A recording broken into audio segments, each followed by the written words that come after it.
యేసు ప్రభుకి వందనాలు. మేము ఇక్కడ మా అమ్మాయికి ఫస్ట్ 3 నెలల కాడ నుంచి హాస్పిటల్లో చూపించాము, నాగమణి హాస్పిటల్లో.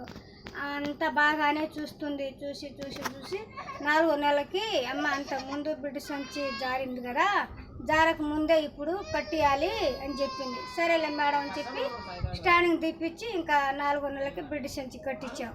కట్టించినాక ఇంకా బాగానే చూస్తుంది. 15 రోజులకి చూస్తుంది, బాగానే చూపించుకొస్తున్నాం. తర్వాత ఏం చేసింది, 6వ నెల ఇంకో వారం వచ్చిద్ది అనుకున్నగానే నా వల్ల కాదు, నేను చూపించును అని చెప్పింది. ఏమైంది మేడం, ఎందుకు చూడరు, ఏమైందంటే నా వల్ల కాదు, బిడ్డ సంచి జారేటట్టు ఉంది, నా వల్ల కాదు, ఉమ్మనూళ్ళు కింద వచ్చేటట్టు ఉందమ్మా, గవర్నమెంట్ హాస్పిటల్కి వెళ్ళండి, గుంటూరు ఉంది.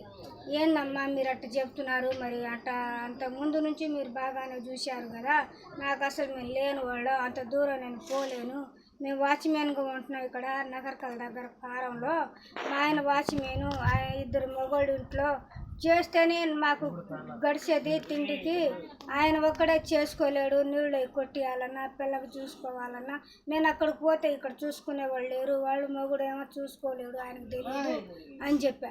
అయినా సరే తప్పదు, అక్కడైతే బెడ్ రెస్ట్ ఉంటుంది, ఆమెకి తల కింద పరుపు లాగా ఉంటుంది, కింద ఉంటుంది, అన్నీ అక్కడే చూసుకోవాలి, అక్కడే ఉంది, ఇక్కడ నా వల్ల కాదు, నేను చూడనని చెప్పింది.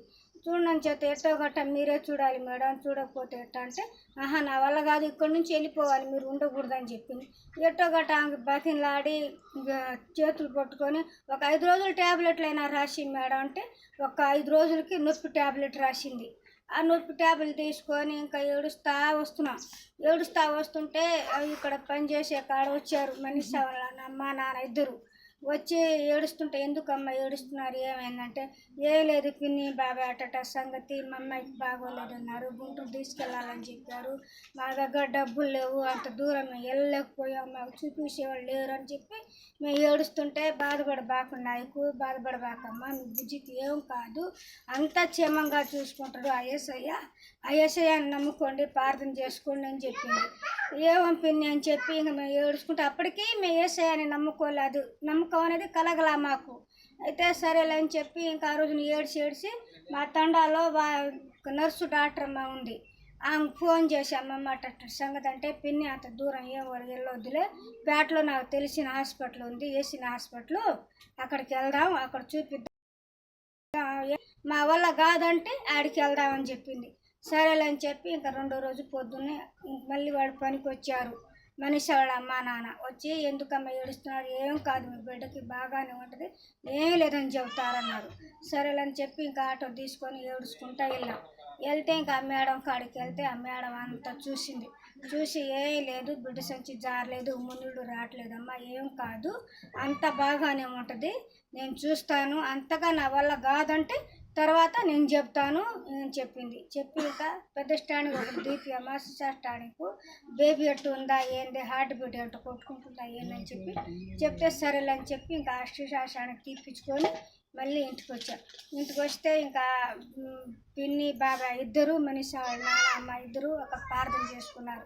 ఇంకా అప్పటి నుంచి ఆ రోజు నుంచి మేము యేసయ్యని ప్రార్థన చేసుకుంటే తర్వాత ఇంకా బాగానే ఉంది, బాగానే జరుగుతుంది, అంత బాగానే ఉంది. పాప మనిషి అనే అమ్మాయి ఆ యేసయ్యని నమ్ముకొని మా గురించి రోజు ప్రార్థన చేస్తుంది.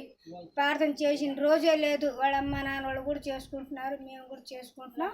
ఇప్పుడు మా అమ్మాయికి కొద్ది బాగానే ఉంది, ఏం బాధ లేదు, అంతా బాగానే ఉంది. మళ్ళీ మొన్న మళ్ళీ 6వ నెలకి పెద్ద స్టాండింగ్ తీపిస్తే ఏం లేదమ్మా, అంతా బాగానే ఉంది, గిత్రు బీపీ షుగర్ అంతా ఏం లేదు, అంతా బాగానే ఉంది, ఏం బాధపడబాకండి అని చెప్పింది. సరేలే అని చెప్పి ఇంకా వచ్చినాక ఇంకా ఆయిల్ ఇచ్చారు, ఆయిల్ ఇస్తే ఆయిల్ పూసుకొని రోజు ప్రార్థన చేసుకొని నిద్రపోయినాక ఒకరోజు రాత్రి ఇంకా తెల్లారి 5:04, 3:30 అప్పుడు తెల్లారి గట్టి బాగా నిద్రలో ఒక మేకలాయన వచ్చింది, చిన్న బాబు 10 సంవత్సరాలు 12 సంవత్సరాల బాబు, ఇంత సద్ది మూటలాగా ఇంత పొడుగు కర్ర తీసుకొని గోసిలాగా కట్టుకొని పంచును బన్ని వేసుకొని ఇటు వెనక పెట్టుకొని వచ్చి మా అమ్మాయి దగ్గర మంచినీళ్ళు అడుగుతుండు. అమ్మ మంచినీళ్ళు ఇమ్మంటే నేను అక్కడ పని చేస్తుంటే పైనుంచి చూసా, అంటే నా వల్ల కాదయ్యా నేను ఇలేనని చెప్పి లేస్తే ఇంక నేను ఆ నుంచి వచ్చి ఏందయ్యా అంటే మంచినీళ్ళు కావాలమ్మా అంటే